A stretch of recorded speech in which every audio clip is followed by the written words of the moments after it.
pour les gens qui font informatique, c'est un cours en entier qui s'en va peut-être sur 3 ou 4 mois. Donc, j'ai tout résumé ça. Et c'est parce qu'on n'a vraiment pas la formation, c'est sur 4 mois, donc il faut aller vite. Donc maintenant, je vais présenter tous ces éléments-là pour ceux qui aimeront essayer d'explorer un peu plus. Au moins, vous aurez la notion de c'est quoi ceci, c'est quoi cela. Donc aujourd'hui, on va voir en gros le web. Qu'est-ce que le web? Quels sont les éléments qui rentrent lorsqu'on parle de web et tout ça. Ok, la définition du web est très simple. C'est un système qui permet de naviguer entre des pages dans un réseau, que ce soit un réseau privé ou public, en cliquant sur des liens qu'on appelle des hyperliens. Alors, le web a été créé par Tim Berners-Lee et Robert Galileo à la fin des années 80. Et leur objectif, c'était de pouvoir mettre sur pied un outil qui allait permettre, en fait, de faire des consultations en naviguant sur des pages que on va nommer ici des pages web. Alors, le web était vu comme étant comme une sorte d'araignée, c'est-à-dire que on pouvait se quitter d'un point à un autre et revenir. Et ces points-là, en fait, c'était des liens, des hyperliens. Donc, tout sur le web, en fait, vient de la définition du web vient de cette notion de lien-là, les liens. C'est pour ça qu'on parle d'araignée. Tout était lié par cela. Et c'est à partir des liens, en fait, que tu pouvais quitter d'une page, aller à une autre page. Par des liens cliquables. Donc, c'est en fait ça la définition, en gros, du web. Ce sont des pages liées par des liens. Maintenant, par abus de langage, beaucoup de personnes aujourd'hui confondent le web et Internet. Quand on parle de web, les gens voient le web comme étant Internet, ce qui est un abus de langage. Parce que Internet en lui-même, c'est quoi? Internet, au départ, naît aux États-Unis parce que dans un service militaire, parce que les militaires aux États-Unis avaient besoin de communiquer. Alors, qu'est-ce qu'ils ont fait? Ils ont mis en place un réseau. Un réseau, c'est quoi? C'est un ensemble de machines connectées et qui communiquent ensemble uniquement dans ce réseau-là. Donc, ils ont mis sur pied dans ce réseau-là. Et finalement, l'affaire marchait tellement bien que on a donc décidé d'internationaliser ça, de créer un vaste réseau parce que ce réseau-là était uniquement dédié aux services américains. Finalement, on s'est vu créer un vaste réseau qu'on a appelé Internet, qui va permettre de connecter donc les gens à travers le monde. Maintenant, Internet utilise quoi? Donc, Internet utilise le web. Dans l'Internet, il y a donc le web. Donc, le web n'est pas Internet. Le web, Internet, c'est le réseau, en fait, qui nous permet de communiquer. C'est un réseau. C'est un réseau qui prend un ensemble d'éléments, de composants, tels que vous pouvez voir. Il y a les machines, il y a les téléphones. Aujourd'hui même, on parle de Internet of Things, qui veut dire les objets connectés. C'est-à-dire que maintenant, sur le réseau Internet, au départ, on pensait juste connecter les ordinateurs. Aujourd'hui, on va connecter des frigos. Les frigos seront connectés à Internet. Les portes, ça c'est une maison connectée. Les bus seront connectés, même les arbres peuvent être connectés. Donc ça, c'est ce qui est devenu Internet aujourd'hui, c'est de mettre connecter des objets ensemble. Et maintenant, dans ce réseau là, on a ce on appelle le web, qui est en fait des pages avec des liens hypertextes qui nous permettent de naviguer. Donc le web, c'est la navigation. Il ne faut pas confondre web et Internet, c'est juste un abus de langage. Donc, dans le web, dans Internet, alors, on a ces différentes ressources telles que vous pouvez voir dans notre réseau Internet. On a des ordinateurs et on peut se partager des fichiers. On peut se partager des fichiers audio, que ce soit des fichiers texte, que ce soit des pages, que ce soit tout type de ressources peuvent être partagées. Donc, sur ce réseau Internet, comme je disais, maintenant, on a étendu Internet, tout est connecté, tout est connecté. Les camions sont connectés à Internet et même on a des montres connectées, donc les ressources maintenant sont maintenant plus diverses sur Internet. Donc, voilà les ressources que nous avons dans ce réseau-là. Alors maintenant, pour naviguer sur notre web, comme défini au départ, on avait besoin d'un outil qui allait permettre donc cette navigation et pour cela, on a créé un logiciel qu'on appelle navigateur. Le navigateur nous permet simplement donc de pouvoir accéder aux ressources sur Internet. Alors, qu'est-ce qu'on a comme navigateur aujourd'hui? On a Internet Explorer, on a Firefox, on a Google Chrome, on a Safari. Safari, c'est le navigateur qu'on retrouve dans les ordinateurs Mac. Et il y en a tellement de navigateurs, mais aujourd'hui, le navigateur qui est plus utilisé parce qu'il présente plus de fonctionnalités, non seulement sur l'aspect sécuritaire, mais aussi sur la rapidité et sur les plugins, les composantes qui permettent en fait d'intégrer à l'intérieur pour rendre la navigation facile à l'utilisateur, c'est Google Chrome. Tout le monde aujourd'hui utilise Google Chrome. Donc, je vais juste sortir. Là, moi, j'utilise sur mon ordinateur, si vous pouvez voir, j'ai Chrome ici et j'ai aussi Edge, la dernière version de Edge. Edge, c'est pour Microsoft.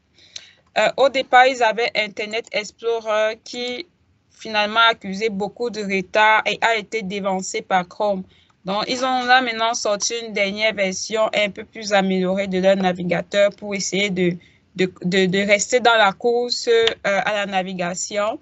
Donc, ici, c'est Edge qui est le tout dernier produit un peu plus amélioré. Donc, je vais aller... donc, quels sont les paramètres qu'on peut avoir dans un navigateur? Alors, dans le navigateur, en cliquant ici sur les 3 points ici, vous allez rentrer dans tous ces onglets-ci. Alors, vous pouvez définir des favoris, c'est-à-dire que s'il y a un lien URL qui vous intéresse, vous pouvez cliquer sur favoris et sauvegarder ce lien dans les favoris. Comme ça, prochainement, donner un nom à ça. Par exemple, je peux appeler ça page préférée et je sauvegarde. Prochainement, donc, vous allez retrouver ce lien-ci directement dans vos favoris. Normalement, sur Chrome, quand je fais ça, tout ce qui se retrouve ici, en fait, c'est tout ce qui fait partie de mes favoris qui se retrouveront ici. D'accord? Donc, on a ici dans les favoris, on a l'historique ici qui présente l'historique de votre navigation, c'est-à-dire quelles sont toutes les pages que vous avez, les dernières pages que vous avez eu à consulter.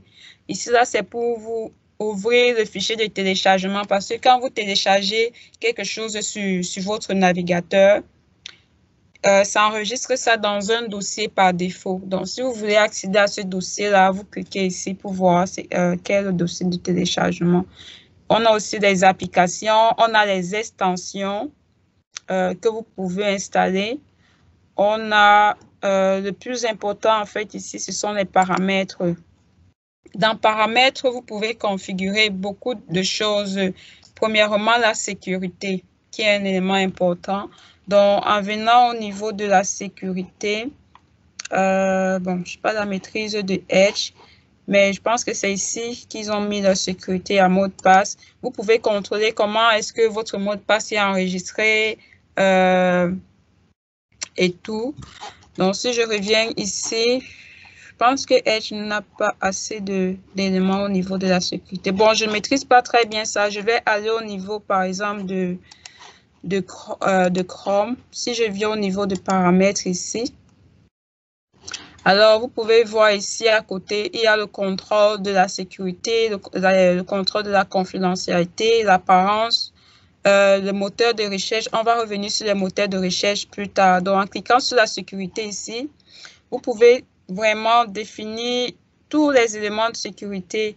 Par exemple, en venant sur paramètres des sites ici, est-ce que vous donnez accès au site à votre caméra? Parce que aujourd'hui, on s'en va, on ouvre souvent notre caméra, mais vous ne savez pas en ouvrant votre caméra quel programme est en train de s'exécuter. Ça se peut qu'on est en train de vous regarder, des choses comme ça. Donc, vous pouvez contrôler tout ça ici, même votre micro.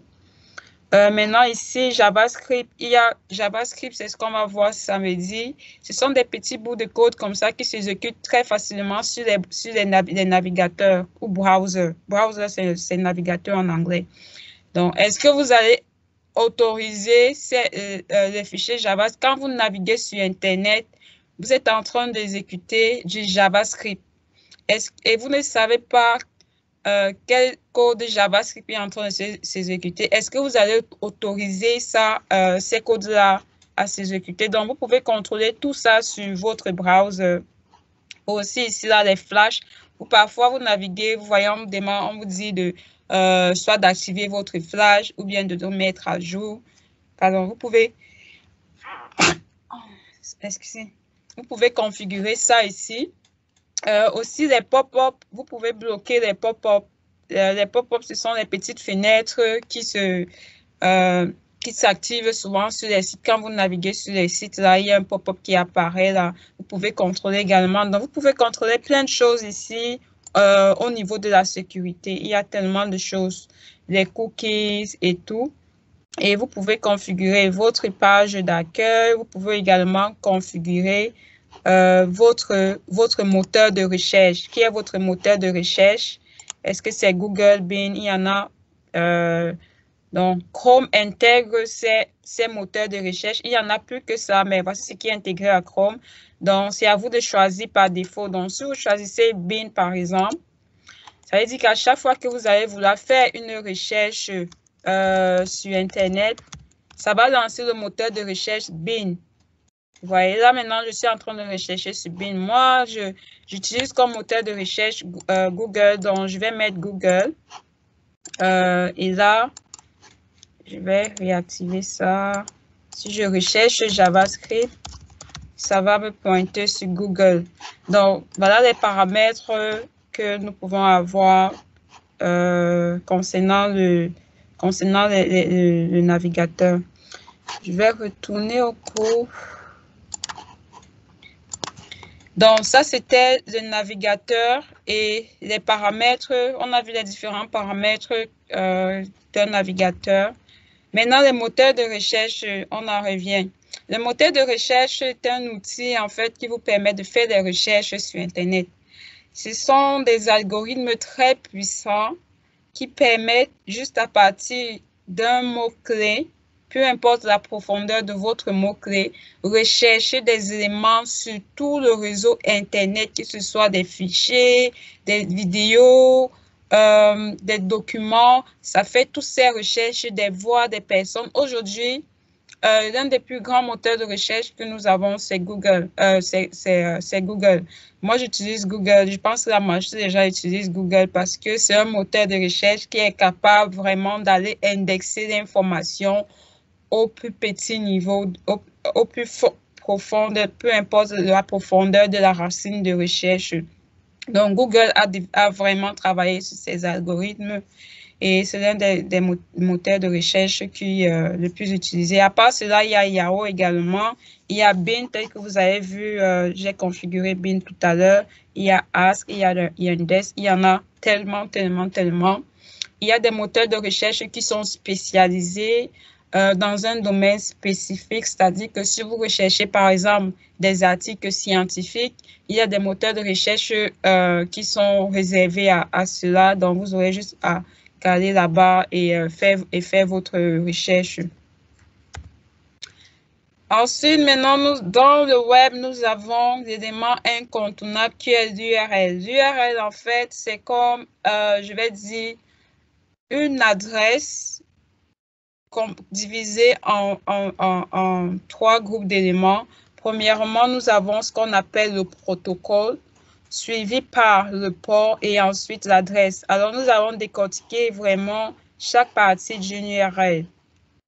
Alors, par exemple, j'ai cette URL qui est l'URL pour accéder au site web de Nufisoft. Alors, je peux mettre www qui veut dire World Wide Web, ou bien alors je peux mettre je ne peux pas, ou alors je peux omettre cela. Alors, pourquoi on utilise le www? Au départ, quand on utilisait ça, c'était vraiment pour référencer le web qui était au départ dessiné pour des pages web.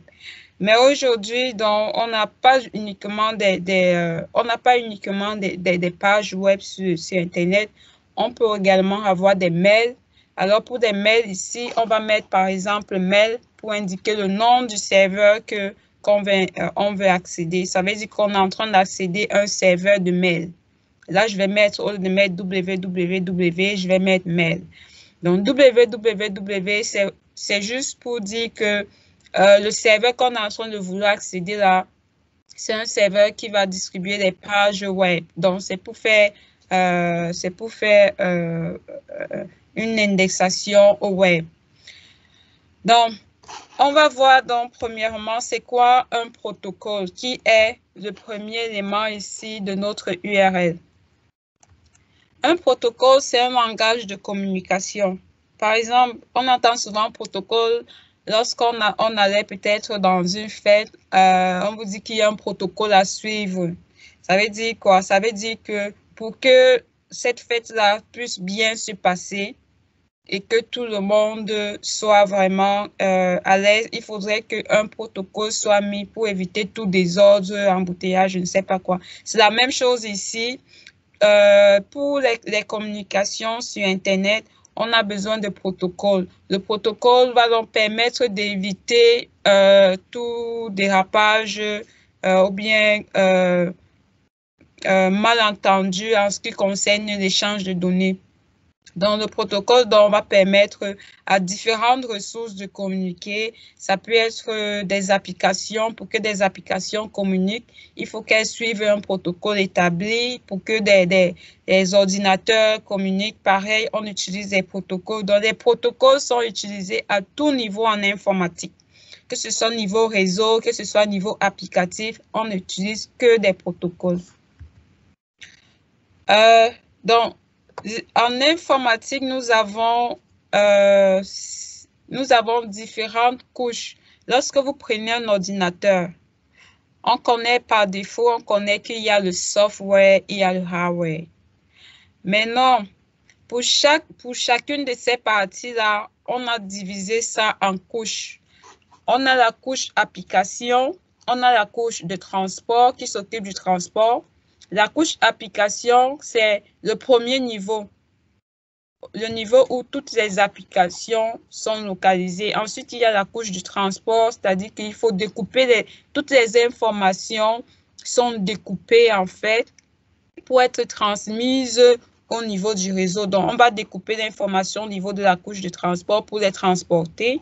Ensuite, on a la couche Internet, qui est la couche qui va diriger l'information qui a été découpée ici au niveau de Internet. Et après ça, on a donc la couche d'accès réseau qui va donc accéder au réseau et distribuer l'information. Alors, comment ça se passe plus graphiquement? Je vais prendre un exemple. Je vais aller sur Pen pour pouvoir expliquer cela. Alors ici, si je décide mon ordinateur, comment ça fonctionne à l'intérieur d'un ordinateur? Donc, à l'intérieur d'un ordinateur, j'ai ma première couche ici, la couche application. J'ai par exemple WhatsApp parce que ça, c'est une bonne application. Disons que j'ai W ici, une application qui a été installée WhatsApp. Cette application se trouve sur la couche applicatif. Maintenant, quand vous allez sur WhatsApp, vous envoyez par exemple un message. Vous envoyez genre bonjour. Bonjour, c'est un message. Ce message-là, vous êtes en train d'envoyer ça à un autre ordinateur qui est peut-être votre ami. qui se retrouve dans un autre réseau sur la planète, je ne sais pas, vous êtes peut-être là en Allemagne et votre ami en Afrique. Donc, voici l'ordinateur A ici de votre ami et vous êtes ici l'ordinateur B. Vous envoyez bonjour. Qu'est-ce qui va se passer? Le bonjour là qui quitte de l'application WhatsApp va descendre sur la couche, toujours dans votre ordinateur, ça va descendre sur la couche transport de votre ordinateur. Le message là sera découpé en petits paquets parce que les données sont transportées sur un réseau en petits paquets, en petites unités. Donc, on va découper ça en petits paquets. Donc, on aura de très petits paquets qui vont représenter votre bonjour. Donc, sur la couche transport, c'est ce travail-là qui sera fait sur la couche transport. Alors, on peut utiliser, sur la couche transport, il y a deux protocoles de communication qu'on peut utiliser, les protocoles UDP ou les protocoles TCP. Je vais expliquer un peu ça plus tard. Une fois que c'est découpé, et ça va donc utiliser soit le protocole TCP pour le transport sur Internet, soit le protocole UDP. Le plus souvent, on utilise TCP. Dans le protocole TCP, une fois que c'est fait, on va descendre sur la couche Internet.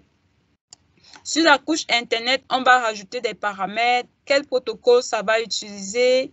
Est-ce que ça va utiliser un protocole IP? Le protocole IP, en fait, ça va donner une adresse à ce paquet, à cet ensemble de messages que vous êtes en train de vouloir transmettre. C'est-à-dire que ça vient d'où? Ça vient de quelle adresse? On va associer une adresse à donner une adresse à votre message au niveau de cette couche-là. C'est comme ça qu'on essaie à peu près de traquer les gens qui font des mauvaises choses sur Internet. Donc, quand un message arrive, ce paquet, un message arrive, on a toutes ces informations dedans. Ça vient de quelle adresse, ça vient de qui. Tout cela est encapsulé à ce niveau. Donc, au niveau de la couche Internet, on met votre adresse. C'est comme ça qu'on va pouvoir retrouver la personne qui a eu à faire cela. Après la couche Internet où on met votre adresse, il y a la couche d'accès réseau. Cette couche d'accès réseau, c'est la dernière couche qui prépare maintenant votre paquet à aller sur Internet. Voici votre réseau Internet ici. Disons que c'est le nuage ici, là. Et j'appelle ça Internet.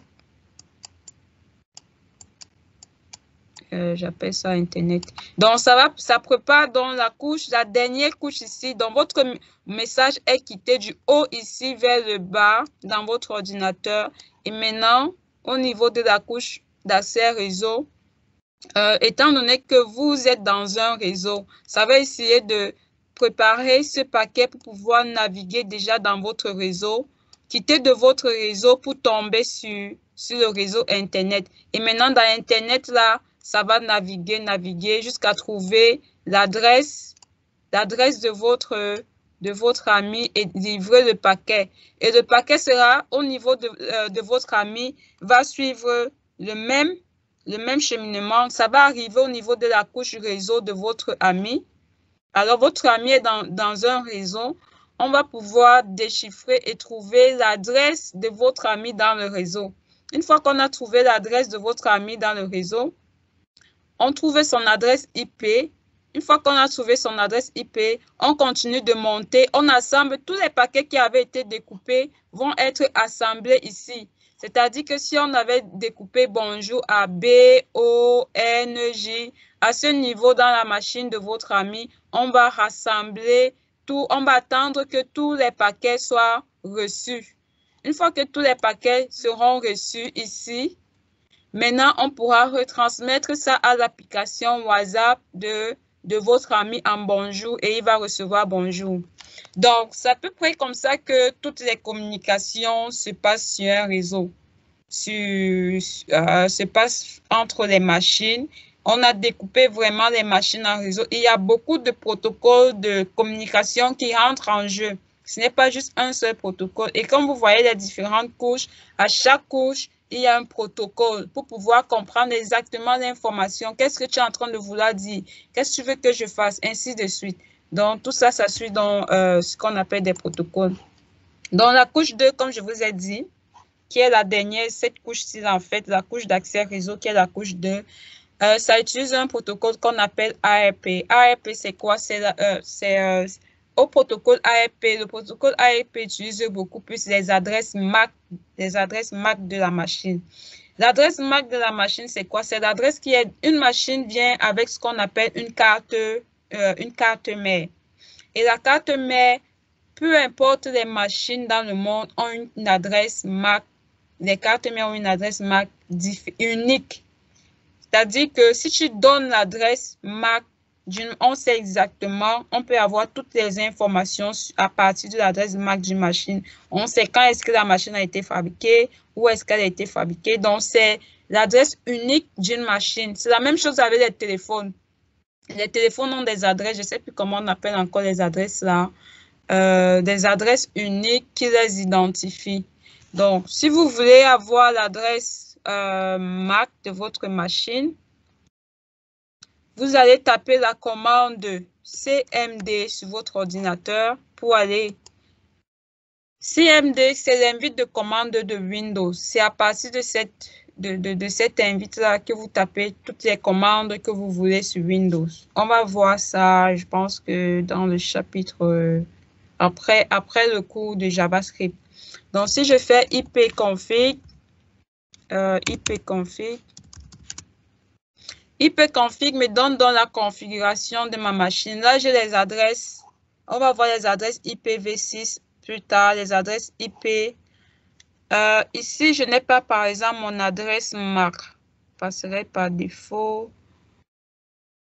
Je ne sais plus comment on retourne ça, mais normalement, en tapant ipconfig, vous avez accès à l'adresse MAC de votre machine, c'est-à-dire que l'adresse qui identifie votre machine de manière unique. Donc, c'est à partir donc de ce protocole ARP qu'on permet dans un réseau privé. C'est quoi un réseau privé? On va voir ça plus tard. Dans un réseau privé, d'identifier une machine de manière unique. Pour mieux expliquer cela, je vais prendre l'exemple. En ce moment, vous tous, vous êtes connectés à Internet. Qui vous a donné l'adresse Internet? Vous avez un Internet provider. Je vais refaire notre dessin. Alors, on a un Internet provider. N'est pas enregistré. Je vais ouvrir un autre pen. On a un Internet provider qui dépose ce qu'on appelle un routeur. Il va déposer un routeur. C'est ce routeur-là qui vous donne une adresse pour accéder à Internet. Maintenant, ce routeur-là va créer un certain réseau chez vous parce que chez vous, en fait, vous n'avez pas uniquement votre ordinateur qui est connecté. Vous avez votre ordinateur, vous avez votre téléphone portable, vous avez peut-être même la télé des Smart TV, vous avez même la télé qui est connectée. D'accord? Maintenant, votre réseau ici à la maison, c'est un réseau privé. D'accord? C'est un réseau local privé. Et vous avez uniquement une seule adresse Internet. Tout ce monde ici, là, chez vous, là, utilise la même adresse Internet pour aller sur Internet. Voici Internet ici. Donc, ça veut dire concrètement quoi? Ça veut dire que tout le monde ici utilise la même adresse Internet. Maintenant, pour pouvoir identifier qui est qui, à qui on adresse, à qui on envoie le message ici en privé, on utilise le protocole ARP. C'est le protocole ARP qui va identifier à qui est destinée cette adresse, même malgré que tout le monde utilise la même adresse IP. Le protocole ARP, comme je vous ai dit, lui, il communique avec l'adresse MAC de votre machine. Et l'adresse MAC de votre machine est unique. Donc, le routeur ici, là, aura comme une base de données où il saura que, OK, telle adresse MAC, c'est telle machine. Telle adresse MAC, c'est telle machine. Donc, quand un paquet arrive d'Internet, là, il sait exactement, il saura que ça va dans telle adresse MAC parce que le dessin que j'ai fait tout dernièrement, quand je vous ai montré au niveau de la dernière couche ici, je vous ai dit que dans le paquet, on mettait l'adresse MAC de la machine origine. Donc, on sait exactement à qui va le paquet à partir de l'adresse, à partir du protocole ARP qui utilise l'adresse MAC des machines.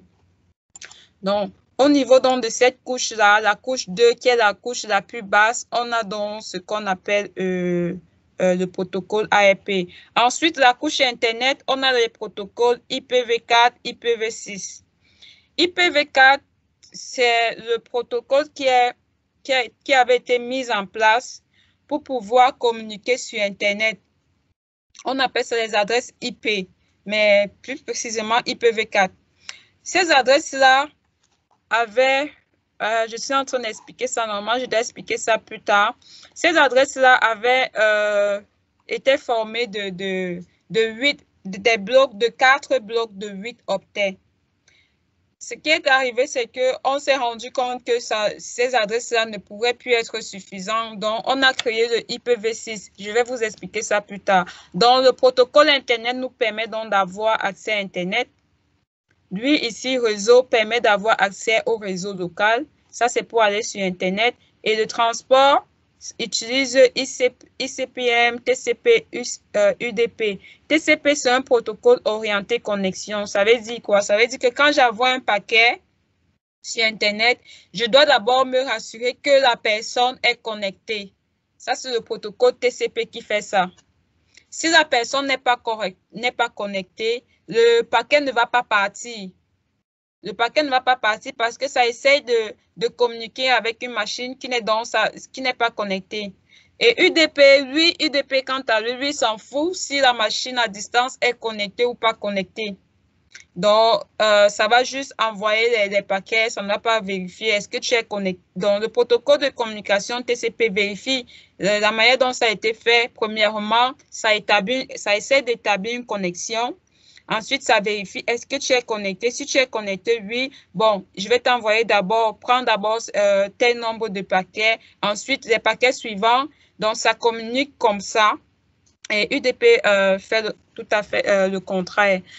Après ces protocoles-là, par exemple, il y a une commande Windows qui utilise, si je repasse sur mon invite de commande Windows, si je fais ping Google, je fais ping google.com. Ping google.com, c'est une commande Windows qui essaye de voir si une machine est connectée ou pas. Justement, cette commande utilise le protocole TCP. Donc là, quand je fais ping google.com, je suis en train de demander est-ce que la machine qui s'appelle google.com est connectée. Donc, ça doit me retourner, ce protocole-là doit me retourner quatre réponses. Vous voyez, la première réponse a été retournée en 20 millisecondes, la deuxième en 17 millisecondes et voilà l'adresse IP qui a répondu. Donc, on voit bien que ici, comme statistique, il y a 4 paquets qui ont été envoyés. D'accord? Vous voyez, j'ai 4 paquets qui ont été envoyés et j'ai pas 4 paquets qui ont été reçus. Il n'y a aucun paquet qui a été perdu. Donc, la machine Windows, la machine google.com répond exactement. Donc, ça, c'est une commande qui utilise le protocole TCP. Donc, après les protocoles de la couche IP ici, nous avons les protocoles applicatifs HTTP et FTP et tous les autres SMTP, Telnet. Ces protocoles-là sont utilisés pour communiquer avec les applications. Donc, le protocole le plus utilisé que vous savez tous, c'est le protocole HTTP qui permet de communiquer avec des applications web. Donc, c'est l'un des protocoles que nous allons voir. HTTP ou HTTPS qui veut dire que la communication est sécurisée, dont les messages, les paquets qui transitent dans le réseau sont encryptés. Alors, que veut dire encrypté? Si j'envoie un message avec le protocole HTTP sur un réseau, j'envoie un paquet, par exemple, bonjour. Ce paquet est découpé, comme je vous ai dit, pour être transporté sur le réseau. Si j'utilise le protocole HTTP, le message va circuler sur le réseau comme ça, bonjour. Même si c'est découpé en paquets, les gens peuvent intercepter une partie du paquet, mais ça sera visible, le message est visible. Par contre, si j'utilise le protocole HTTP, ce message sera encrypté avec un algorithme de cryptage où on va peut-être mettre, on va crypter ça peut-être en charabia, un truc illisible là. Et vous allez voir un message comme ça passer. Vous ne saurez pas s'il y a un hacker qui est là pour analyser le réseau. Il ne pourra pas savoir c'est quoi en fait le message qui a été transmis là. Donc, c'est à peu près ça le HTTPS que vous voyez souvent ou bien le HTTP. Donc, ça veut dire que c'est le même protocole, mais l'un est sécurisé et l'autre n'est pas sécurisé. Donc, ça, ce sont en ce qui concerne les protocoles de la couche applicative. Ces protocoles-là sont utilisés pour que les applications puissent communiquer entre elles. Après les protocoles, on continue à essayer de décrypter notre adresse URL. Donc, on a déjà vu qu'une adresse URL utilisait un protocole de communication. Maintenant, il y a le port. Qu'est-ce que le port? Sur un ordinateur, nous avons deux types de ports. Des ports qu'on appelle des ports, on va catégoriser de ports physiques. Et également, nous avons également des ports logiques. Donc, pour les ports physiques, ce sont les ports que nous voyons. Par exemple, vous voyez tous ces ports sur votre machine. Ce port-ci, c'est le port le plus connu, c'est le port USB. Et en plus, après ça, on a le port Ethernet ici, là. Le port Ethernet. Voici le port Ethernet ici. Ça, c'est le port HDMI. Donc, tout ça, ce sont des ports qu'on va nommer des ports physiques. Ensuite, nous avons des ports logiques qui ne sont pas visibles, mais qui sont utilisés par les applications pour communiquer. Alors, je reviens sur ça. Si j'ai installé sur ma machine, j'ai installé WhatsApp, j'ai installé, comme maintenant, là, on utilise quoi pour communiquer? J'ai installé Teams. J'ai installé beaucoup d'applications. Pour que les applications puissent communiquer entre eux, pour que vous puissiez communiquer avec une application, quand vous tapez sur Google, par exemple, vous tapez HTTP, vous donnez le protocole de couche applicative que vous utilisez, HTTP. Ensuite, vous êtes en train d'adresser une machine. Et sur cette machine-là, vous voulez accéder à une ressource. Maintenant, la machine a plusieurs applications. Comment est-ce qu'on va identifier l'application concernée sur la machine que vous êtes en train d'adresser? C'est à travers le port caché, le port logique qui n'est pas visible là. Donc, c'est pour dire chaque application écoute à un port. Donc, Teams, par exemple, va écouter au port, disons, 87. Et WhatsApp va écouter au port 88. Donc, si je veux communiquer avec WhatsApp, je dois faire HTTP : le numéro du port et ensuite l'adresse. On va voir l'adresse plus tard. Et ensuite l'adresse. Donc, il faut que j'identifie le numéro du port qui est associé à l'application. Toute application est associée à un port. Toute application. C'est la seule manière de pouvoir identifier, indexer l'application avec laquelle vous êtes en train de communiquer. Maintenant, vous allez me dire que vous n'avez peut-être jamais vu ce numéro de port. Oui, vous n'avez jamais vu ce numéro du port. Pourquoi? Parce que le plus souvent, on ne veut pas embrouiller des utilisateurs. Vous vous rendez compte, s'il fallait qu'on dise à tous les utilisateurs qui ne connaissent même pas l'informatique, là, on leur demandait qu'il faut mettre le numéro du port. Ça allait vraiment être embrouillant.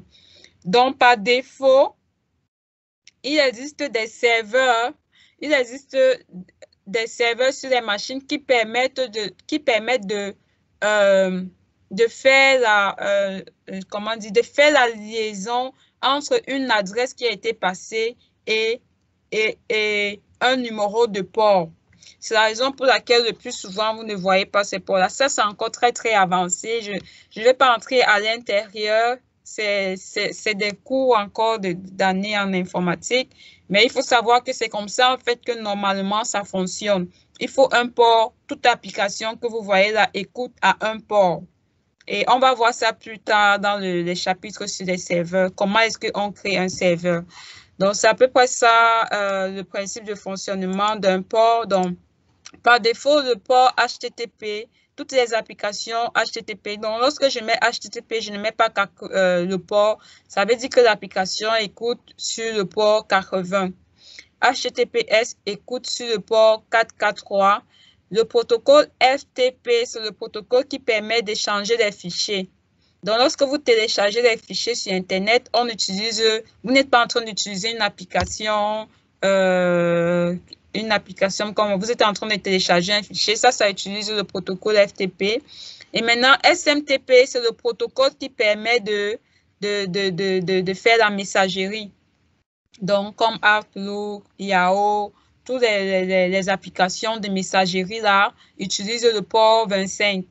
Toutes les applications de messagerie utilisent le port 25. Et maintenant, pour la sécurité, les ports SMTP sécurisés, c'est-à-dire que les messages sont cryptés, utilisent le port 465. Donc, c'est un peu ça. Mais maintenant, vous pouvez créer votre application et vous décidez d'utiliser votre propre port. Vous décidez d'utiliser votre propre port. Par défaut, il y a déjà des applications qui écoutent sur des ports comme ça. Par exemple, si vous installez une base de données Oracle, la base de données Oracle utilise déjà un port défini qui est le port 1521. Donc, si je viens là sur Google, j'ai dit port d'écoute Oracle.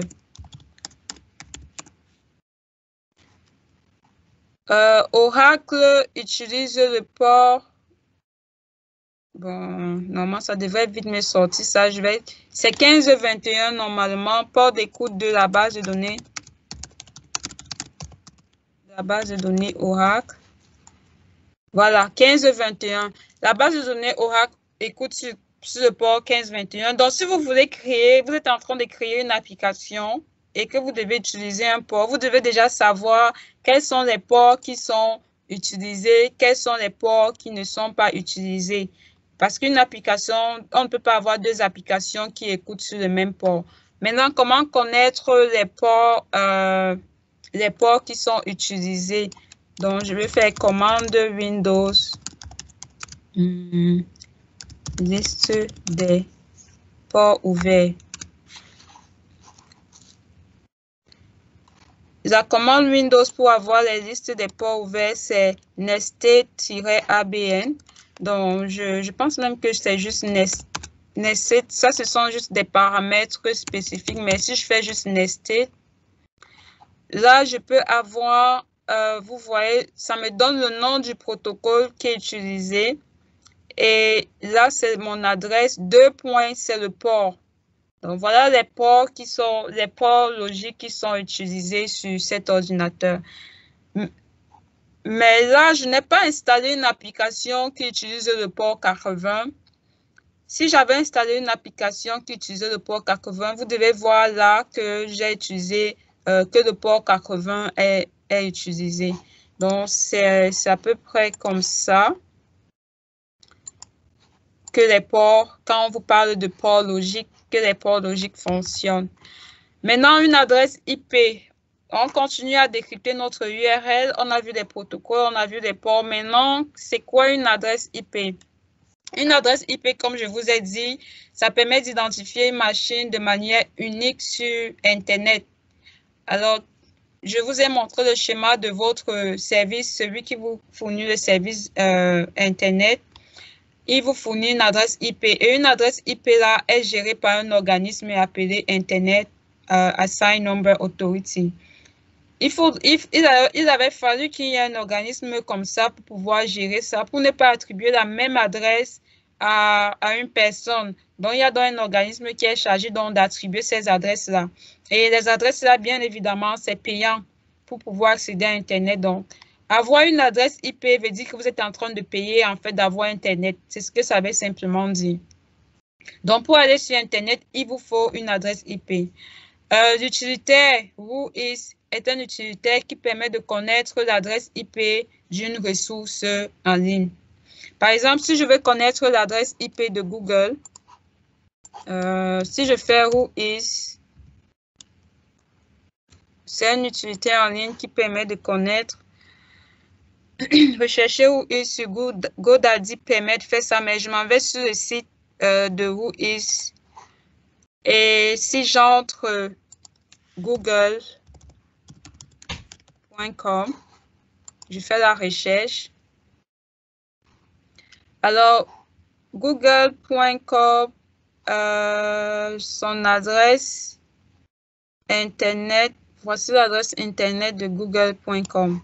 Donc, toutes les machines connectées sur Internet ont une adresse Internet, ont une adresse IP. Donc, si je fais Whois nufisoft.com, c'est supposé me donner également l'adresse IP.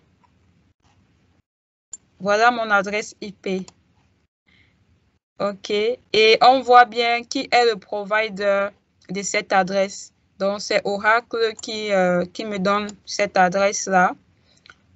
Donc, on peut avoir les informations comme ça et qui est la personne, mon hébergeur, GoDaddy. Donc, maintenant, si vous voulez avoir l'adresse, parce que là, Whois permet à partir d'un nom de domaine de trouver l'adresse IP. On va revenir sur ça parce que là, j'ai entré les noms de domaine comme Google, j'ai entré Nufisoft. Oui, maintenant, pour connaître l'adresse IP de votre machine, vous faites quoi? En principe, quand je fais CMD ipconfig, je suis supposé avoir l'adresse IP de ma machine, mais ici, je ne l'ai pas. J'ai uniquement l'adresse IPv4, l'adresse privée de ma machine. C'est-à-dire que l'adresse de ma machine sur mon réseau. Mais si je veux avoir mon adresse Internet, je pense que je dois taper peut-être mon adresse IP.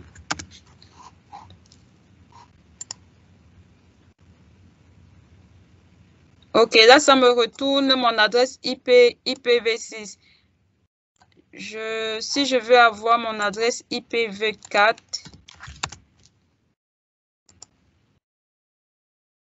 OK, là, voilà mon adresse IPv4, l'adresse de la machine avec laquelle je suis connecté actuellement sur Internet, voilà mon adresse IPv4. Et l'adresse IPv6, c'est celle-ci-là. Donc, c'est ça l'adresse IP. C'est l'adresse avec laquelle vous êtes connecté sur Internet. Et cette adresse est donnée par votre service, le fournisseur d'accès Internet. Ici, au Canada, on a Rogers qui fait ça. Il y a Bell, des entreprises qui fait ça. Au Cameroun, il y a Camtel, il y a Orange qui donne accès à Internet. Donc, elles vous fournissent une adresse IP publique avec laquelle vous partez sur Internet. Maintenant, les adresses sont composées, IP sont composées de 4 octets. Donc, voilà ces 4 octets. Là, quand on parle d'octets, un octet, c'est un ensemble de 8 bits. C'est pour ça que vous voyez, quand on convertit ça en décimale, ça nous donne 255. Donc, ça va partir d'une valeur minimale de 0.0.0.0 à une valeur maximale de 255. Exemple d'adresse IP, on a donc cette adresse-là qui est un exemple d'adresse IP. Ce sont bien évidemment des entiers positifs. Donc, il n'y a pas de nombres négatifs là-dessus. Les adresses IP, on a des adresses dans les adresses IP.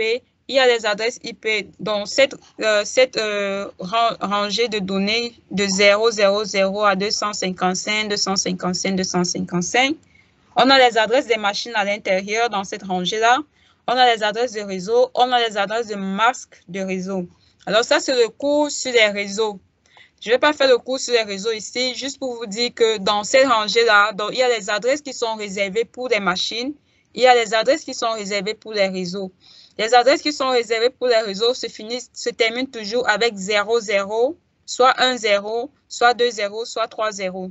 D'accord? Maintenant, pour les masques de réseau, ça se termine toujours avec 255, soit un seul 255, ainsi de suite. Excusez-moi. Donc, ça, c'est une adresse de masque. Ça, c'est une adresse réseau. Et les adresses de machine vont aller de 1 jusqu'à 254. Parce que le 255, c'est l'adresse du masque de réseau. Donc, ça, c'est le cours de réseau. C'est un peu très compliqué. Je ne vais pas entrer là-dedans. Je vous donne juste des notions basiques, en fait, sur comment est-ce que les choses fonctionnent. Maintenant, l'adresse 127.0.0.1, c'est l'adresse réservée à votre machine. Donc, si tu rentres cette adresse-ci, c'est l'adresse de ta machine que tu es en train d'utiliser. C'est déjà réservé.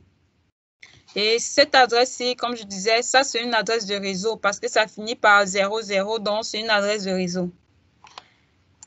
On va passer vite dessus. On a deux types de catégories d'adresses IP. Il y a les adresses IP privées, il y a les adresses IP publiques. Les adresses IP privées, ce sont les adresses IP que vous pouvez utiliser dans un réseau local, dans un réseau privé local. Dans votre organisation, il y a un réseau qu'on crée et ce réseau s'appelle un réseau privé local.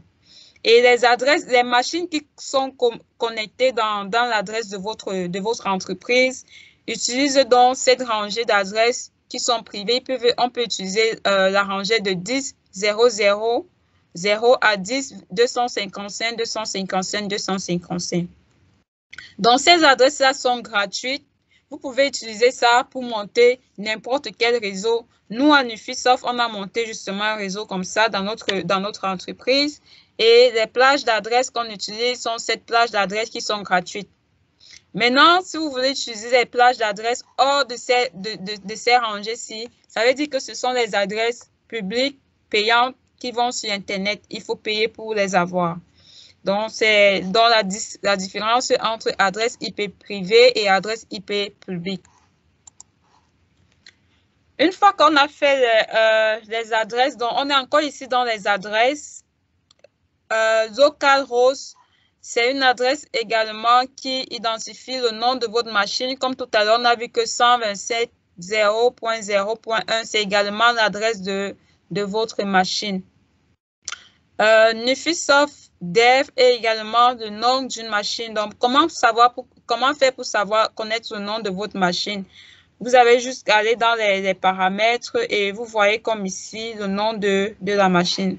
Si je veux connaître le nom de ma machine, je ne sais pas si la commande IPv6 ipconfig me donne le nom de ma machine. Je pense qu'il y a des paramètres dessus. Si je fais help config, donc si je veux avoir de l'aide sur cette commande Windows, help config n'est pas prise en charge par l'utilitaire d'aide. Je ne peux pas avoir d'aide sur cette commande parce que normalement, je pense que je peux mettre des paramètres sur ça qui vont IP config. Si je fais IP config -all par exemple. OK, /all. Voilà, /all, ça me donne un peu plus d'informations. Ça, c'est mon masque de réseau. Vous voyez mon masque de réseau 255. Quand je l'ai 255, comme ça, c'est un masque de réseau. Ça veut dire que ça veut dire que mon réseau est sur 3 octets, en fait. Et voici mon adresse sur mon réseau. Voici l'adresse physique que je disais tantôt que je ne voyais pas. L'adresse physique, c'est l'adresse MAC. Donc, voici l'adresse unique de ma machine ici. Voici mon adresse unique ici. Qu'est-ce que je venais rechercher? Je recherchais le nom de ma machine. OK, le nom de ma machine n'est toujours pas visible ici. Donc, pour cela, vous pouvez aller sur Je pense bien sur desktop. Je vais aller sur desktop.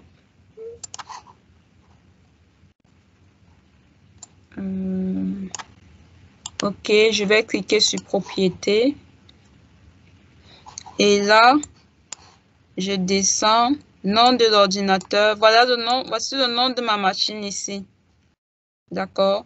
Donc, votre machine sur votre réseau peut également, pour accéder à ça, on peut également utiliser le nom de la machine, soit localhost, soit le nom ci, soit alors le 127.0.0.1. Ces trois noms-là, vous pouvez utiliser ça pour identifier le nom de votre machine. Donc, pour accéder à une ressource sur Internet, sur un réseau, autant pour moi, le nom, on doit préciser le nom du protocole, le port et ensuite l'adresse de la machine. Donc, premièrement, on identifie l'adresse de la machine. C'est quelle machine? Ensuite, dans la machine, on identifie c'est quelle application. Parce qu'un port, en fait, est relié à une application. C'est quelle application vous voulez accéder à cette machine-là et quel protocole de communication on utilise. Dans la même lancée, les adresses, ici, ça peut être une adresse IP, comme on a vu. Ça peut être le nom d'une machine. Ça peut être le nom d'un domaine également. Un nom de domaine, c'est quoi? Un nom de domaine, c'est un nom parce que toute machine, comme on a vu sur Internet, a une adresse IP. Alors, pour pouvoir accéder à une machine là, si il fallait qu'on donne les adresses IP aux gens, que voilà, mon adresse sur Internet, c'est 130.200.1.8. Si on donnait ce nom, cet ensemble de chiffres à quelqu'un, ça serait difficile que les gens mémorisent ça pour pouvoir connaître l'adresse de quelqu'un sur Internet. Donc, on a créé ce qu'on appelle des noms de domaine. Le nom de domaine, c'est plus facile de retenir. Si je dis nufisoft.com, les gens savent que pour avoir l'adresse de Nufi, c'est Nufisoft. Là, c'est plus facile de retenir. C'est la raison pour laquelle on a associé donc à chaque adresse IP un nom qu'on appelle nom de domaine. Maintenant, les noms de domaine ont été structurés. On a les noms de domaine avec des .com, avec des .org et ainsi de suite. Et tout ceci suit une hiérarchie. Et il existe également un organisme international régi pour gérer en fait ces noms de domaine-là. Et les noms de domaine également sont payants. Il faut payer pour avoir un nom de domaine. Une fois que vous avez payé pour avoir le nom de domaine, on va associer à ce nom de domaine-là l'adresse IP qui correspond. D'accord? Donc, c'est à peu près comme ça que fonctionne Internet. Maintenant, pour acheter ça, il vous faut aller sur... bon, je n'ai pas fini dans les noms de domaine.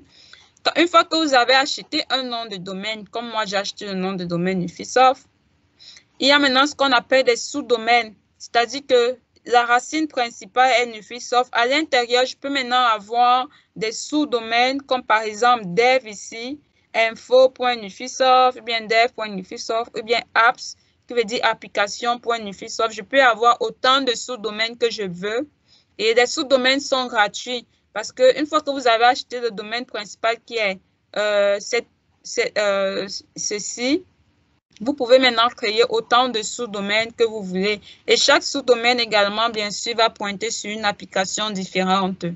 On va voir ça plus tard. Donc, pour avoir un nom de domaine, il faut, je ne sais pas où je parle des hébergeurs. OK. Pour avoir un nom de domaine, il faut aller, bon, je vais parler de ça plus tard. Donc, finalement, notre adresse URL sera composée ainsi.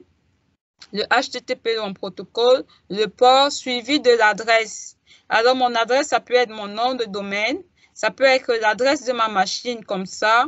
Ça peut être l'adresse IP également. Bon, si je rentre l'adresse IP, je tombe également sur la machine que je veux accéder. Tout à l'heure, notre Nufisoft, on va faire un test. Quand j'ai entré Nufisoft, ça me donnait, ça c'est l'adresse de ma machine. Donc, si je retourne à l'application où is, j'avais entré Nufisoft.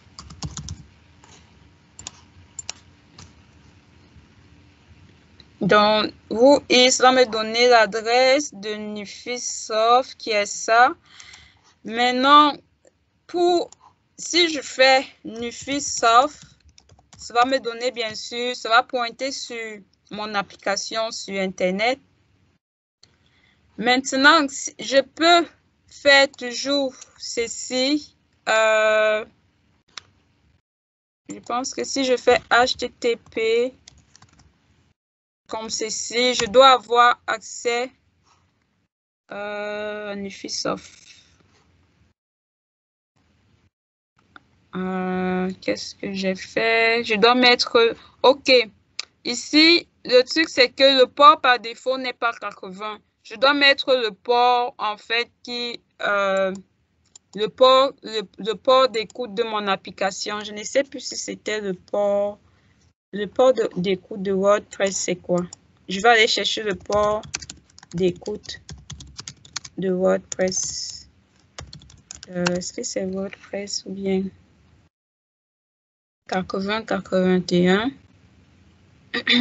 Je pense pas que c'est 80-81. Je vais essayer 80-81.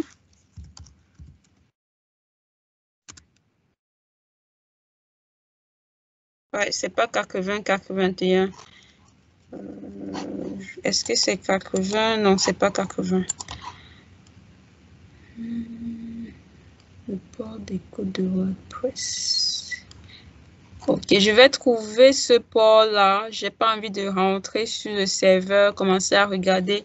Je vais trouver le port d'écoute de mon application et en entrant le port d'écoute de mon application, suivi de l'adresse IP, ça va repointer sur mon application. Donc, le nom de domaine, en fait, me permet seulement facilement d'accéder à ça. Mais bien sûr, derrière, pour faire des configurations, genre en entrant Nufisoft, il faut que vous précisez c'est quelle machine, c'est cette machine et c'est quel port pour qu'on puisse reconnaître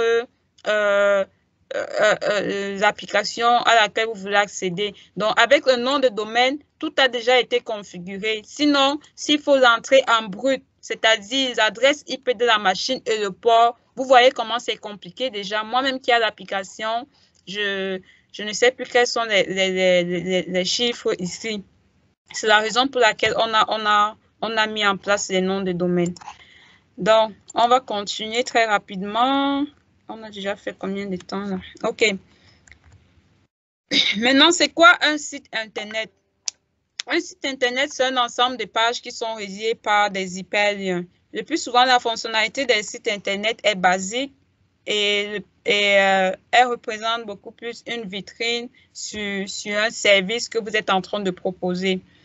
Donc, elle fonctionne sur différents types d'appareils. On a les desktops, on a les téléphones mobiles, on a les tablettes. Donc, à partir de ces devices-là, vous pouvez accéder facilement à un site Internet. Pour mettre votre site Internet après avoir créé votre site Internet, pour le mettre en ligne, il faut faire appel à un hébergeur. Un hébergeur donc permet de rendre votre site accessible sur Internet. Donc, ça veut dire quoi concrètement? Vous créez votre site web. Maintenant, pour le rendre accessible sur Internet, vous avez besoin d'une adresse IP. Vous avez besoin d'une adresse IP publique. Et dessus l'adresse IP, il faudrait mettre un serveur applicatif qui va pouvoir répondre aux requêtes de l'utilisateur. Quand l'utilisateur va entrer HTTP, le nom de votre domaine, ça va aller pointer sur ce serveur-là et retourner votre application à l'écran. Donc, pour ce faire, on a donc recours à un hébergeur qui va vous fournir non seulement l'adresse IP, mais aussi le serveur qui va fournir votre application. Donc, il ne suffit pas juste d'avoir une adresse IP. Donc, si vous pouvez acheter vous-même une adresse IP, tant mieux. Donc, vous allez acheter une adresse IP qui sera associée à une machine. Ensuite, vous allez installer le serveur et ensuite, vous allez installer votre application sur ce serveur-là. Et voilà, votre votre application sera disponible sur Internet. Moi, par exemple, c'est ce que moi j'ai fait. Moi, j'ai plutôt acheté une adresse. Donc, si je vais ici, par exemple, comme vous avez vu, l'adresse de mon serveur, c'est le 132.145.11.230. C'est ce serveur 132.145.11.230. C'est l'adresse de mon serveur sur Internet. Donc, je peux me connecter à mon serveur. Et là, je suis connectée. Et je peux maintenant, sur cette machine dont l'adresse IP est celle-ci, j'ai installé un serveur moi-même. J'ai installé un serveur et j'ai installé mon application dessus. Donc, si vous n'êtes pas capable de faire ça, vous allez voir un hébergeur et l'hébergeur va vous fournir tout l'ensemble. Il va vous fournir le serveur et il va vous fournir l'adresse IP et votre site sera sur Internet. Donc, ça, c'est le rôle d'un hébergeur. Donc, il existe plusieurs types d'hébergeurs. En même temps, vu que l'hébergeur fournit déjà tellement un package pour simplifier les choses, j'ai un hébergeur que moi, j'utilise le plus souvent qui est SiteGround. SiteGround, c'est un hébergeur, comme vous voyez là, il permet d'héberger des sites et il a différents forfaits que vous pouvez utiliser. Est-ce que c'est un web hosting? Est-ce que c'est un hosting de WordPress? Est-ce que c'est le cloud hosting? Moi, j'ai un cloud hosting avec Oracle, mais j'ai également des sites que j'héberge sur SiteGround. Donc là, j'ai mon compte là-dessus. Si vous vous connectez, vous aurez accès à toutes les applications, à tous les sites web que vous hébergez. Donc, premièrement, vous prenez un abonnement. Une fois que vous avez pris l'abonnement, vous aurez un compte panel comme ceci où vous pouvez créer vos différents sites. Donc, ici, au niveau de website, en cliquant là-dessus, donc, j'ai les sites des différents clients là. Vous cliquez sur New Website et on va vous demander le nom de domaine pour le site. Donc, tout est déjà assez configuré là. Il ne faut plus aller faire toute la programmation informatique que moi, j'ai fait à ce niveau-ci là pour mon site Nifisoft. Donc, là, maintenant, il vous demande juste le nom de domaine. Vous avez déjà acheté un nom de domaine. Vous allez lier le nom de domaine à votre site et en quelques clics, votre site sera disponible sur Internet. Donc, ça, c'est le rôle que fait un hébergeur. Après l'hébergeur, après l'hébergeur des sites web, nous avons les applications web qui fonctionnent beaucoup plus sur des devices de petite taille comme les téléphones mobiles ou alors les tablettes. Nous avons principalement trois grands types d'applications mobiles aujourd'hui, iOS, Android et Microsoft qui essayent de fournir des applications. Ces applications dont tournent sur des systèmes d'exploitation, deux types de systèmes d'exploitation. On a les deux types de systèmes d'exploitation mobiles en ce moment qui existent. Ce sont des systèmes iOS ou bien des systèmes Android. Donc, ce sont les deux systèmes que nous avons. Et bon, Apple, c'est le seul système qui tourne bien sûr sur iOS, mais tous les autres types de téléphones mobiles tournent sur Android. Microsoft tourne sur Android, Huawei et tous les autres qui fabriquent les téléphones tournent sur Android. En ce qui concerne les applications mobiles, pour les mettre en ligne, il y a iOS qui fournit les applications iOS à comme son site, bien son cloud d'hébergement, là où vous devez aller stocker votre application mobile pour le rendre disponible. Je pense que ça s'appelle Apple Store. Et ensuite, nous avons Play Store pour les téléphones Android. Donc, pour les rendre accessibles sur le réseau Internet. Après les sites web, les applications mobiles, on a des applications web. Donc, la différence entre une application web et un site web, c'est qu'une application, comme on le dit, ça présente beaucoup de fonctionnalités, de très grosses fonctionnalités. En ce moment, on ne parle plus de site web. Un site web, c'est juste comme j'ai dit, un ensemble de pages interconnectées et qui permettent de distiller une information vitrine sur un service offert par la personne qui détient ce site-là. Mais une application web a plus de fonctionnalités. Elle a été conçue pour résoudre un besoin bien spécifique et est aussi dédiée à tout type de device. On peut utiliser une application web sur un téléphone, sur une tablette ou bien sur un ordinateur ou un laptop. Alors, en ce moment, nous avons quelques systèmes d'exploitation, dont Windows, qui est l'un des plus vieux systèmes d'exploitation qui avait été créé par Bill Gates. Linux est un système d'exploitation qui a été créé dans une université en Afrique du Sud. Donc, en ce moment, je suis en train d'utiliser un système d'exploitation Linux.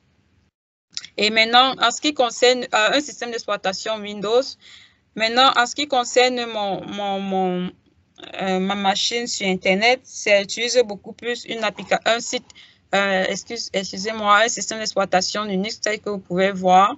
Linux est beaucoup plus dédié au serveur. Donc, ça a beaucoup de librairies, beaucoup de fonctionnalités très intéressantes pour des serveurs d'applications, peu importe les types de serveurs. Alors que Windows, en fait, comme son nom l'indique, c'est au départ un système qui a été conçu pour une interaction avec l'utilisateur. Et d'où vient le terme de Windows? Parce que c'est un système d'interface. Donc, quand on parle de Windows, on voit les interfaces des fenêtres qu'on va cliquer, fermer. Donc, c'est beaucoup plus pour une interface utilisateur. Mais lorsqu'on veut déjà programmer, on veut créer des serveurs et tout, on va utiliser en fait Linux. Ensuite, on a les systèmes macOS. macOS qui avait été un peu au départ, je pense que c'était les Macintosh. Les Macintosh, donc vous pouvez aller lire les origines des Macintosh avec Windows. Ils ont eu une bataille, ils se sont copiés et ensuite, bon, les systèmes sont nés. Et après, Android arrive pour dédier uniquement au système, aux devices mobiles. Donc, Android est un système d'exploitation vraiment fait pour ces devices de petite taille. Alors, la notion de client-serveur. Qu'est-ce qu'un client? Qu'est-ce qu'un serveur?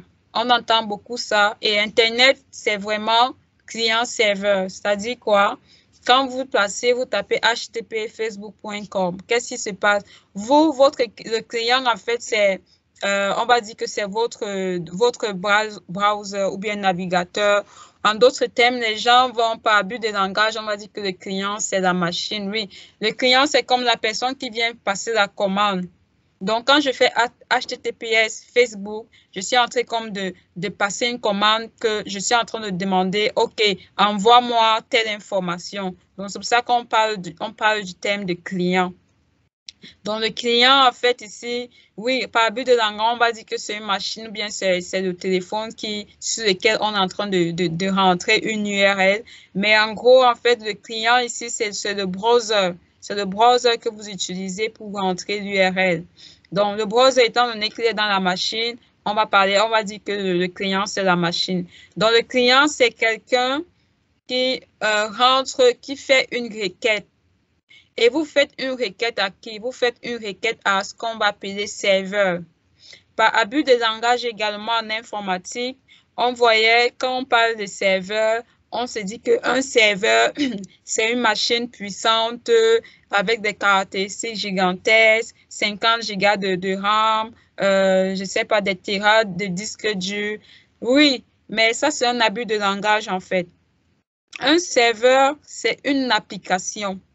C'est une application qui est supposée écouter des requêtes des clients. Comme je vous ai dit, toute application écoute sur un port précis, un port dans une machine. Alors, quand on parle de serveur, c'est juste un abus de langage. C'est juste comme pour dire que sur cette machine-là, en fait, on dit souvent que la machine est serveur. Sur cette machine-là, en fait, on a installé des applications serveurs. Et comme ce sont des applications qui sont supposées répondre à des milliers de requêtes en quelques secondes, c'est pour cela qu'on a installé ça sur des machines puissantes. Mais ce n'est pas ces machines-là, en fait, des serveurs. C'est le logiciel qui est installé dedans qui est appelé serveur. Donc, ici, même dans notre cours, nous allons créer des serveurs. On ne va pas créer une machine, on va créer des applications, on appelle ça des serveurs. Donc, le rôle, c'est de quoi? C'est de servir. C'est pour ça qu'on dit serveur. Donc, son rôle, c'est de répondre à des requêtes. Donc, quand je rentre ma requête, je dis, je vais télécharger, par exemple, quand je clique sur un lien sur Internet, je suis en train de passer une requête à un serveur. Et le serveur, quand tu envoies cette requête-là, il sait exactement ce que tu es en train de vouloir demander.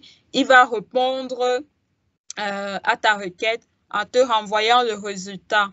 Donc, il y a donc cette transaction qui existe entre un client et un serveur. Et tout sur Internet fonctionne donc sur cette notion de client-serveur. Client-serveur. Tout ce que vous faites sur Internet, c'est client-serveur. Donc, quand tu cliques sur une photo, que tu veux voir une photo, tu es en train de faire une requête. Tu es en train de faire une requête. Donc, le serveur ici, c'est une application qui est là, qui a toutes ces photos-là. Et quand tu cliques dessus, tu es en train de dire que, OK, affiche-moi la photo. Et le serveur lui dit, OK, il te retourne la photo. C'est ainsi que fonctionne Internet. Donc, il faut éviter un peu cette ambiguïté qui existe entre la notion de serveur. Le serveur, ce n'est pas une machine. OK? Maintenant, nous avons le cloud. Aujourd'hui, on ne parle que de cloud. Tout est cloud. C'est quoi exactement le cloud? Alors, je reviens en arrière sur la notion de serveur. On savait tous qu'un serveur, c'est une machine puissante et tout ça. Mais ce n'est pas le cas. Lorsque vous allez dans les grosses organisations, il y avait toujours une salle bien réservée là, bien aménagée, où on avait vraiment installé des machines vraiment puissantes. Et cette machine-là, dessus, on avait mis des serveurs et on appelait cette salle-là la salle des serveurs. Pourquoi? C'était vraiment la salle où, si un serveur tombe, toute l'application, peut-être que tout le business qui va s'écrouler. Par exemple, les banques. Les banques, si je parle à BEAC, ils ont une zone, vraiment toute une salle réservée à leurs serveurs. Et leurs serveurs, là, c'est là où on a mis les bases de données. On a mis tous les serveurs qu'on puisse connaître. Si ces serveurs-là tombent, ça veut dire que les applications, les clients, là, quand ils vont aller sur le site, rentrer le site de la banque, banque.com, ça ne va rien afficher parce que le serveur qui est supposé écouter la requête du client est down. Quand on dit que le serveur est down, ça veut dire que le serveur ne fonctionne pas, il ne répond plus aux requêtes. Et là, c'est un gros problème. Donc, ce qui s'est donc passé, c'est que pour éviter ces problèmes-là de serveur down, l'entreprise en question doit maintenir ses serveurs, elle doit se rassurer que ces serveurs fonctionnent toujours parce que c'est le cœur du business. On a créé la notion de cloud computing. Le cloud computing, c'est quoi? C'est tout un ensemble de toutes ces ressources dont des organismes ont besoin pour pouvoir fonctionner, ont été mis sur Internet et gérés automatiquement par un système de cloud qu'on appelait cloud computing. Donc, l'entreprise, la banque qui est avec son serveur dans ses bureaux-là, au lieu qu'elle va continuer à gérer et maintenir ses serveurs, elle va supprimer ces serveurs-là et elle va aller louer des serveurs, des machines virtuelles sur le cloud, un organisme qui offre le service de cloud. Et maintenant, ces serveurs seront là-bas et ça sera géré par ces organismes-là. S'il arrive un problème, ça serait le plus souvent, c'est rare qu'il arrive, c'est un problème parce que l'architecture a été vraiment mise en place que les choses sont automatisées. S'il arrive vraiment un problème, il y a tellement des répliques. Les données sont répliquées un peu partout dans le monde. Donc, même s'il y a un serveur qui tombe, il y aura toujours un autre qui va répondre. C'est la raison pour laquelle on a mis dans ce réseau de machines interconnectées qui vont répondre aux requêtes. Et là-dedans, on peut stocker des fichiers, on peut stocker des applications, les bases de données. Tout est sur le cloud aujourd'hui. Donc, aujourd'hui, quand vous utilisez Google Mail, Google Doc, c'est sur le cloud que vous stockez et vous ne vous inquiétez pas que est-ce que je vais perdre mes données parce que vous allez utiliser le service de Google Cloud. Donc, c'est sur le cloud, ça va rester des années là-bas, tout est mis là-bas. Et le système de cloud, donc, comment est-ce que ça fonctionne? Donc, les gens ont créé des machines gigantesques. Les gens ont créé des machines gigantesques qui sont même hébergées, qui sont stockées même sous l'eau. Vous comprenez? On a stocké ça sur l'eau, des machines gigantesques qui communiquent ensemble. Donc, rien ne peut vraiment arriver à ce système-là. C'est pour ça que c'est la raison pour laquelle aujourd'hui, tout le monde est en train d'aller sur le cloud. Personne, aucun organisme ne veut plus se casser la tête pour est-ce que mes serveurs fonctionnent? Est-ce que non, non, non, non. On a mis tout ça sur le cloud. Donc, si en ligne, je tape un peu cloud. Bon, je vais mettre cloud computing, sinon ça va me mettre. Donc, si je tape cloud computing, vous allez voir ces différentes images de ressources interconnectées entre elles. Maintenant, si je recherche où sont stockées les machines du cloud, les machines ou serveurs du cloud.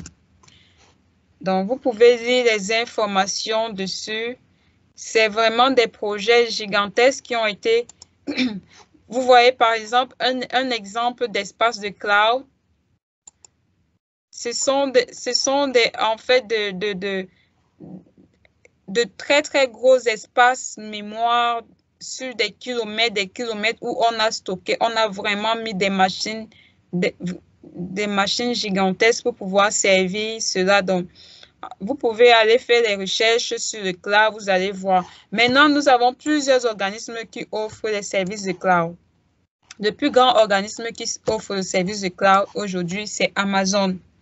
Amazon a été l'une des premières entreprises à expérimenter et à se lancer dans le business du cloud, tel qu'aujourd'hui, c'est l'un des services de cloud le plus sûr et le plus performant qu'on a.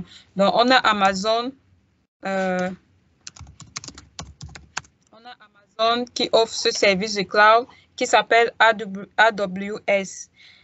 Alors, moi, j'ai un client qui stocke dont ses serveurs sont sur le cloud. Lui, il n'a plus besoin d'avoir une machine virtuelle une machine physique dans son bureau pour servir ses clients. Donc, il a acheté un espace cloud où on lui donne une machine virtuelle.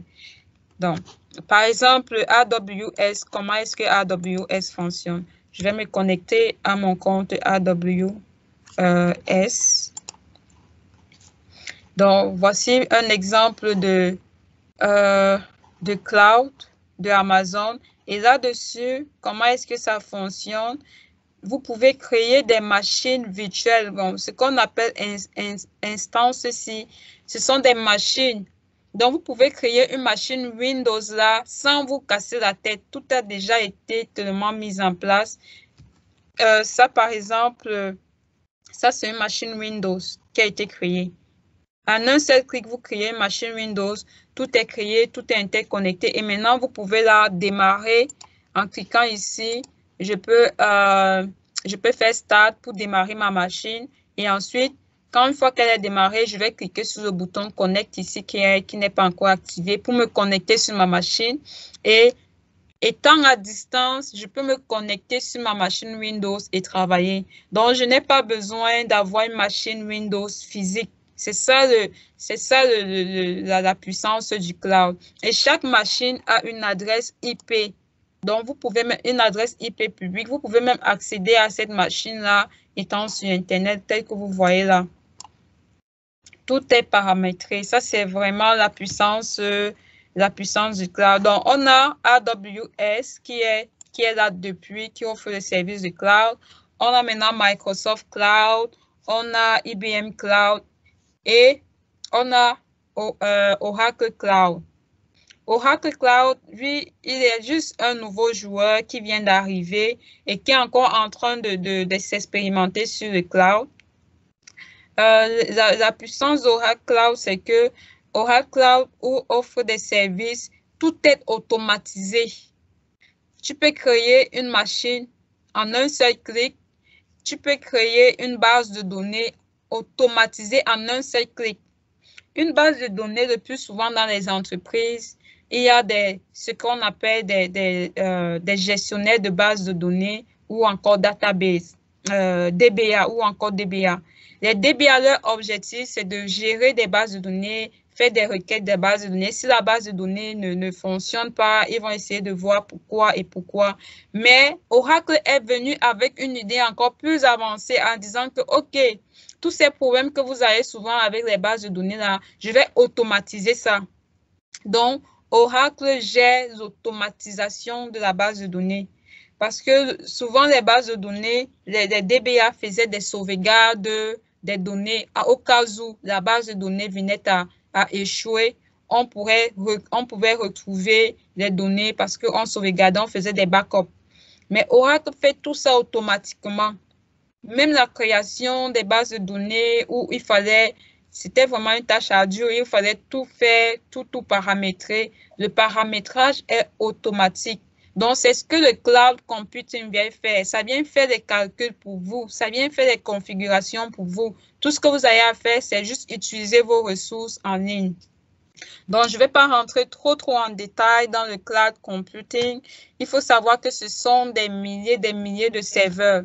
AWS, par exemple, vous voyez ce serveur, c'est un serveur Canada. Donc, ils peuvent avoir, ils appellent ça encore comment le terme là? Est-ce que c'est compute point? Oracle, par exemple, Oracle compute point. C'est-à-dire que ils ont dans le monde placé, il y a deux serveurs en Afrique, en Europe, 3 serveurs aux États-Unis et ainsi de et tous les serveurs sont interconnectés et communiquent ensemble de telle manière que s'il arrive un problème avec tel serveur, il y a un autre serveur qui sera capable de prendre le relais et continuer à fournir le service. Donc, c'est un peu ça le cloud computing. Partager. Donc, dans le cloud computing, vous pouvez donc sauvegarder vos fichiers. Quand on dit sauvegarder les fichiers sur le cloud, c'est une machine qui est sur un nœud de ce réseau d'objets virtuels.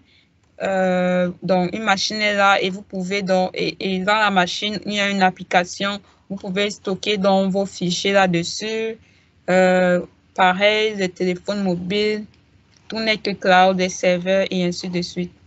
Moi, j'ai dans mon service cloud. Donc, AWS ici, c'est pour un client, mais j'ai un service cloud que moi-même j'utilise qui est Oracle. Donc, ici, en fait, ça, c'est mon compte cloud. Et vous voyez, j'ai une machine virtuelle. Ça, ce n'est pas une machine physique. Je suis en train de me connecter sur ma machine Linux, là, qui est une machine virtuelle. Et là-dessus, j'ai installé des sites web. J'ai installé, donc, si j'entre, par exemple, la commande etc git-config. Par exemple, là, vous allez voir des différentes applications sites web que j'ai installées ici. Donc, c'est comme ça le cloud, en fait. C'est juste des ressources virtuelles que vous pouvez utiliser utiliser en ligne. OK, donc après le cloud, donc ça c'était un peu tout en ce qui concerne le web. C'est très vaste, c'est beaucoup d'informations, mais en général, on reste dans la notion des liens hypertextes, des URL, des adresses IP pour se connecter sur le web, des adresses privées, des adresses publiques. Donc, toutes ces notions-là rentrent dans le web. Maintenant, la base du web, tel que nous avons vu, ce sont des sites web avec des hyperliens. Donc, on va maintenant juste s'intéresser dessus.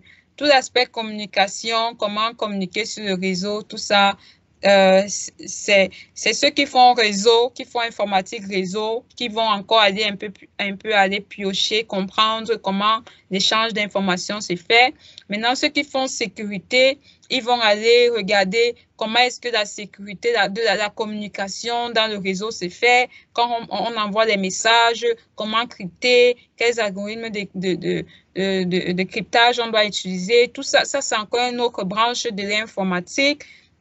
Il y a ceux qui vont faire, il y en a tellement de branches de cloud là, il y a ceux qui vont faire le cloud, il y a ceux qui vont, c'est tellement vaste. Maintenant, pour nous là-dedans, c'est quoi? Nous allons uniquement nous intéresser au langage du web. Certes, en tant que développeur web, c'est tout ce qui nous intéresse. Tout le reste là, je ne suis pas entrée en profondeur. Tous ces protocoles et tout ça là, ça ne nous intéresse pas trop. C'était juste pour vous montrer, en fait, connaître, avoir ces notions-là. Alors, les langages du web, c'est quoi? C'est ce que nous allons voir prochainement. On a le HTML, on a le CSS, on a JavaScript, on a jQuery. Toutes les pages web que vous avez sur Internet utilisent ces langages-là. Toutes les pages web. Et ce sont des langages intégrés qui font partie des browsers. Donc, quand vous lancez votre browser et que vous lancez une page, tous ces langages-là, ils font partie. Alors, c'est ce que nous allons voir samedi. Nous allons voir le HTML, le CSS et essayer de créer une page web. Donc, pour aujourd'hui, on s'arrête là. Est-ce qu'il y a des questions? Je pense que j'ai un peu trop parlé là.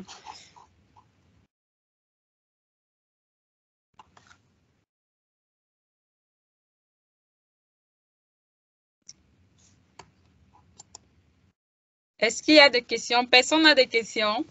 Alors, ça veut dire que c'est super. Ça veut dire que vous comprenez très bien là. C'est cool. En fait, on ne peut pas encore lancer des questions puisqu'on observe encore la tendance du mois de juin. OK. Il y a quelque chose que je devais faire aujourd'hui, c'est de vous montrer. Est-ce que je me suis connectée dessus? Je pense que j'ai oublié de me connecter dessus. Est-ce que vous avez déjà créé les groupes pour le projet, le prochain projet qui a été lancé et que vous devez travailler dessus, c'est le projet de créer une calculatrice. Est-ce que vous êtes déjà lancé dessus?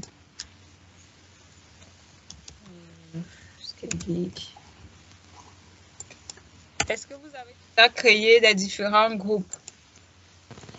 Moi, pratiquement, je me suis déjà accordé avec Juvenal. Oui. OK.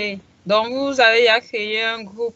Je n'ai pas préparé l'application dans laquelle vous devez travailler, mais de toutes les façons, samedi, je vais vous montrer ça.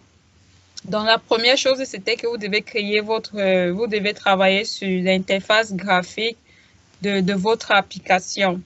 Alors, pour faire une interface graphique, il existe différents outils pour faire une interface graphique. Il y a Adobe Illustrator. Il y en a plein d'applications en ligne. Donc, si je tape, par exemple, est-ce que c'est Web Design Tools, Free Tools? Je pense que Puis, il y en a...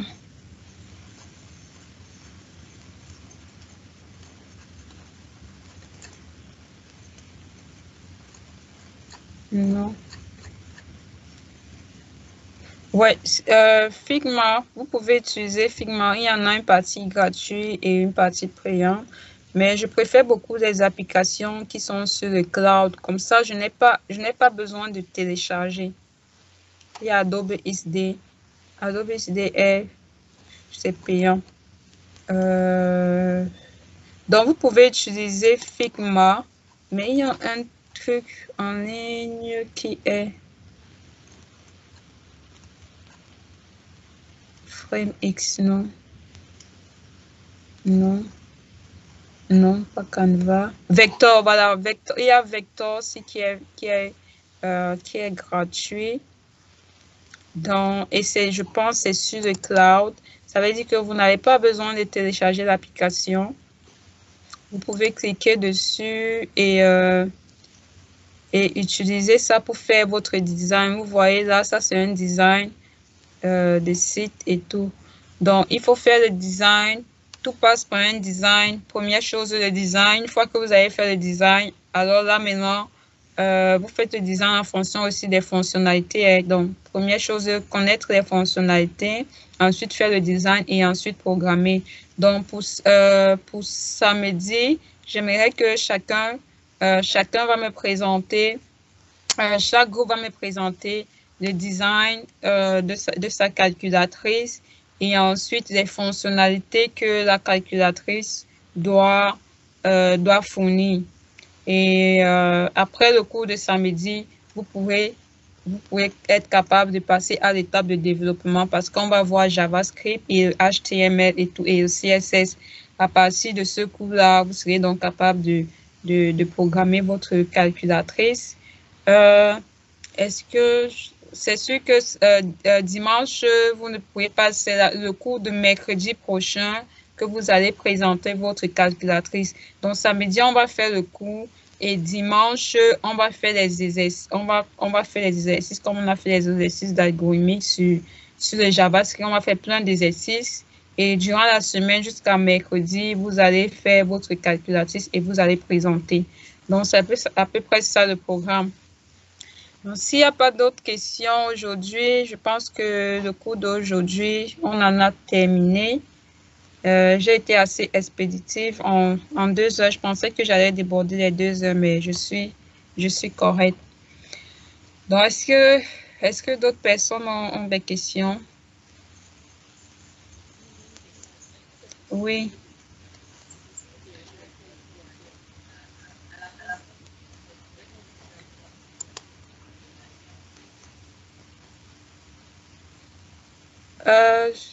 Je ne te suis pas. Ton volume est très, très bas.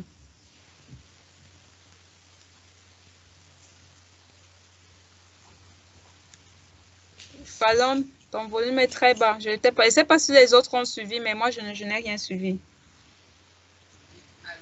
Oui, allô?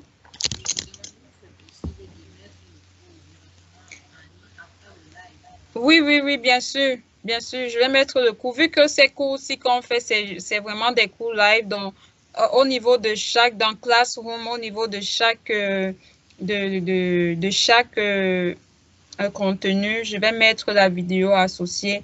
Et je pense que je vais aussi mettre des exercices associés. OK.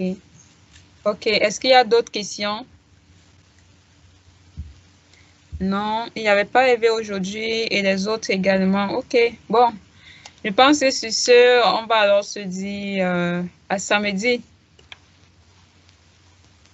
OK. À samedi. Bon, portez-vous bien. Merci encore. C'est quelle heure pour samedi? Samedi, je pense que c'est la même heure, 11 heures du pays. Je pense que c'est correct. Fallon aussi, est-ce que c'est correct? OK. Fallon, Pascaline. OK. Bon. Au revoir à tous et à samedi. Bonne soirée.